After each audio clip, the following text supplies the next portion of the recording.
Welcome to our குருகுலம். இப்போ கரண்டில் வந்து டிஎன்பிஎஸ்சி கம்பெனி டெக்னிக்கல் சர்வீஸ் எக்ஸாமினேஷனுக்கான அதாவது question discussion MCQ question discussion வந்து அதுக்கான அட்மிஷன் வந்து ஓப்பன் ஆகிருக்கு. ஆல்ரெடி அதுக்கான டீட்டெயில்டு வீடியோ வந்து உங்களுக்கு கொடுத்துருந்தேன். கரெக்டாக ஒரு 35 நாள் ஷெடியூல் வந்து உங்களுக்கு வந்து அதுக்கான டோட்டல் எம்சிக்யூ கொஸ்டின் அந்த சிவிலில் இருக்கக்கூடிய டெக்னிக்கல் பேப்பர் 10 யூனிட்டுக்கு உங்களுக்கு கம்ப்ளீட் பண்ணி கொடுக்குறேன். அது ரொம்ப யூஸ்ஃபுல்லாக இருக்கும். இது வந்து புதுசாக இப்போ ப்ரிப்பரேஷன் ஸ்டார்ட் பண்ணுறவங்களுக்கு யூஸ்ஃபுல்லாக இருக்காது. அதாவது ஆல்ரெடி ப்ரிப்பரேஷனில் இருக்கக்கூடியவங்க, இல்லை வேறு இன்ஸ்டியூட்டில் படிச்சுட்டு உங்களுக்கு டெஸ்ட்டு போட்டு பார்த்துக்கிட்டு இருக்கக்கூடியவங்களுக்கும், இல்லை ஃபுல் ரிவிஷன் முடிச்சிட்டீங்க ஆல்ரெடி, இப்போ வந்து டெஸ்ட்டுக்காண்டி வெயிட் பண்ணிட்டு இருக்கீங்க, இல்லை ஏதாச்சும் ஒரு இன்ஸ்டியூட்டில் டெஸ்ட் போய் ஜாயின் பண்ணலாம் அப்படின்ட்டு இருக்கீங்க அப்படின்னா உங்களுக்கு ரொம்ப யூஸ்ஃபுல்லாக இருக்கும். அதுக்கு வந்து ஃப்ரீ டெஸ்ட்டுமே லாஸ்ட்டாக வந்து ஒரு 10 இது உங்களுக்கு மாடல் டெஸ்ட் கண்டக்ட் பண்ணுவோம்.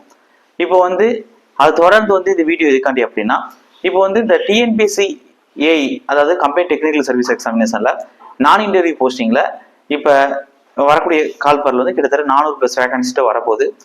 இந்த 400+ வேகன்சி வந்து யாருக்கு முழுக்க முழுக்க வரப்போகுது அப்படின்னா, இதில் வந்து எல்லாம் கலந்துருக்கும். ஓகே, சிவிலு, மெக்கானிக்கல், ட்ரிபிள்னு கலந்துருக்கும்.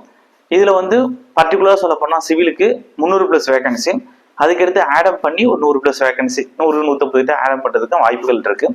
அது பின்னாடி தான் வரும். அதை பற்றி இப்போ பேசணும். கிட்டத்தட்ட உங்களுக்கு 300+ வேகன்சி இப்போ வரக்கூடிய நோட்டிஃபிகேஷன் வந்து உங்களுக்கு எதிர்பார்க்கலாம். இந்த கம்பெனி டெக்னிக்கல் சர்வீஸ் எக்ஸாமினேஷன் மூலம் நடத்தக்கூடிய இந்த நான் இன்டர்வியூ போஸ்டிங் வந்து அதாவது அதிகமாக ஹைவேஸ்லேருந்து நீங்கள் போஸ்டிங்ஸ் வந்து எதிர்பார்க்கலாம். 200+ வேகன்சிட்டு எதிர்பார்க்கலாம். எனக்கு வந்த தகவலை வச்சு உங்களுக்கு சொல்கிறேன். அதனால் இந்த எக்ஸாமுக்கு எப்படி ப்ரிப்பேர் பண்ணணும் அப்படின்னா, ஆல்ரெடி இருக்கக்கூடிய அந்த 398 நினைக்கிறேன் அந்த சிலபஸ் கோடு தான் நீங்கள் வந்து இதுக்கு பின்பற்ற போகிறீங்க. அதில் எந்த ஒரு பெரிய சேஞ்சஸுமே பண்ணியிருக்க மாட்டாங்க. இப்போ உள்ள 510 அந்த கோடுனா உங்களுக்கு நிறைய சேஞ்சஸ் இருக்கும். ஆர்கிடெக்சர் ஸ்டூடெண்ட்ஸும் எழுதுற மாதிரி இருக்கும், சிவில் எழுதுற மாதிரி இருக்கும். சிவிலில் 7 யூனிட் வந்து பழைய யூனிட் தான் இருக்கும்.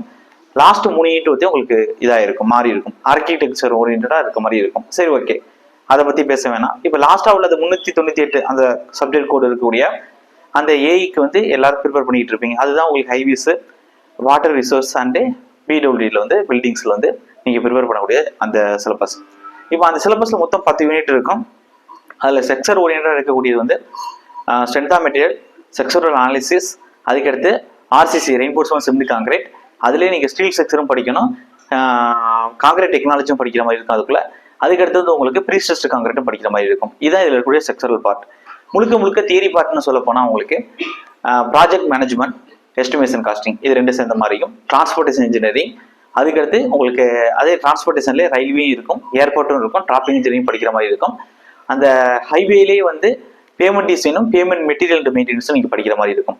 அதுக்கடுத்து என்விரான்மெண்ட் இன்ஜினியரிங் பொறுத்தவரை உங்களுக்கு water supply, sewage treatment, sanitary engineering, அதில் வந்து உங்களுக்கு பொல்யூஷன் கண்ட்ரோலும் வந்துடும்.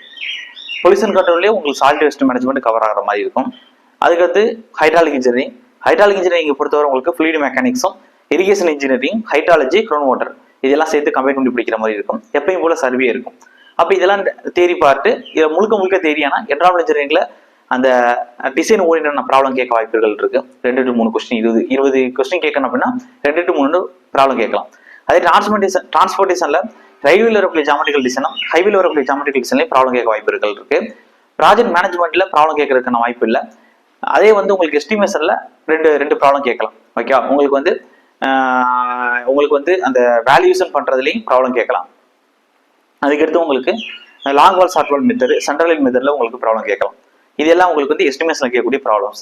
இப்போ நான் ஓவராலாக உங்களுக்கு வந்து செக்ஷரல் பார்ட்டும் தியரி பார்ட்டும் உங்களுக்கு கொடுத்துருக்கேன்.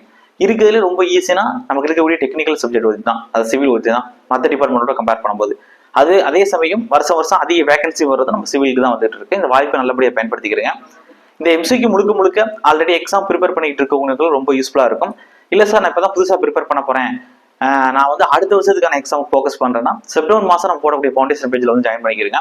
இல்லை இந்த வருஷம் இருக்கக்கூடிய எக்ஸாமுக்கு நான் ஆல்ரெடி ஓரளவு ப்ரிப்பேர் பண்ணிட்டேன், கொஞ்சம் வந்து எனக்கு வந்து என்னென்ன படிக்கணும், ஏதாவது விடணுங்கிற ஒரு ஸ்டாண்டர்டான ஒரு நோட்ஸும் அதுக்கான கிளாஸ் வீடியோ தேவைன்னா நம்ம லைவா என்னென்ன கிளாஸஸ் எடுத்துட்டு இருக்கோமோ அதுக்கான கிளாஸஸ் வீடியோ வந்து ரெக்கார்ட் பண்ணி வச்சிருப்போம். அப்படியே அந்த லைவ் கிளாஸ் தான் வச்சிருப்போம். நம்ம இன்ஸ்டியூட்ல படிக்கக்கூடியவங்களுக்கு அடுத்தடுத்து படிக்கும்போது ஏதாச்சும் டவுட் வரும்னா எடுத்து பார்த்துக்கணுங்கிறதுக்காண்டி. அதுக்கான ப்ரைஸ் வந்து உங்களுக்கு நீங்கள் டோட்டலாக லைவ் கிளாஸுக்கு என்ன அட்டென்ட் பண்ணுவீங்களோ அதோட உங்களுக்கு கம்மியாக தான் கொடுக்குறோம். அதை நீங்கள் வாங்கி கரெக்டாக வந்து உங்களுக்கு பாஸ்வேர்ட்னா கொடுத்துரும், அதை கரெக்டாக யூட்டிலைஸ் பண்ணிக்கிறீங்க. டெஸ்ட்டும் உங்களுக்கு வந்துடும் அதோட சேர்த்து.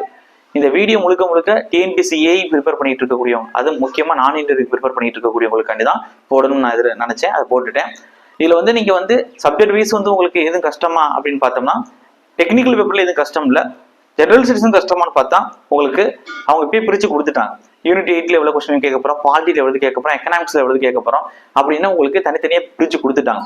அது வைஸ் படிங்க. கண்டிப்பா வந்து நானே என்ன பொறுத்தவரை ஒரு ஏஐ கிளியர் பண்றது ஈஸியா இல்ல வந்து டிப்ளமோ ஸ்டாண்டர்ட் இருக்கக்கூடிய ஒரு எக்ஸாம் கிளியர் பண்றது ஈஸியான்னு கேட்டா நான் ஏஐ தான் சொல்லுவேன்.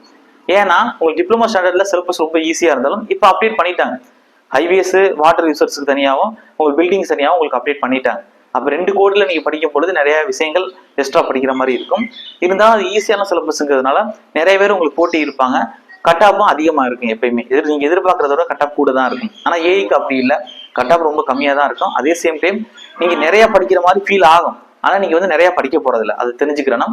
நிறைய பேர் நினைக்கிறது ஹைட்ராலஜி படிக்கணும், இரிகேஷன் படிக்கணும், கிரவுண்ட் வாட்டர் படிக்கணும், ஃப்ளூயிட் மெக்கானிக்ஸ் படிக்கணும், என்விரான்மென்ட் இன்ஜினியரிங் படிக்கணும், டிரான்ஸ்போர்ட்டேஷன் படிக்கணும், எஸ்டிமேஷன், ப்ராஜெக்ட் மேனேஜ்மெண்ட் அப்படின்னா நம்பர் ஆஃப் சப்ஜெக்ட் வைஸ் பார்க்கும்பொழுது அதிகமா இருக்க மாதிரி இருக்கும். கிட்டத்தட்ட 20 சப்ஜெக்ட் படிக்கிற மாதிரி இருக்குமோ அப்படிங்கிற மாதிரி இருக்கும். ஆனா அவங்க 10 யூனிட்டா அவங்க கன்சல்டேட் பண்ணி கரெக்டா இந்த டாபிக் இந்த சப்ஜெக்ட்ல படிச்சா போதுன்னு கொடுத்துருக்காங்க. ரொம்ப ரொம்ப ஈஸியா இருக்கும்.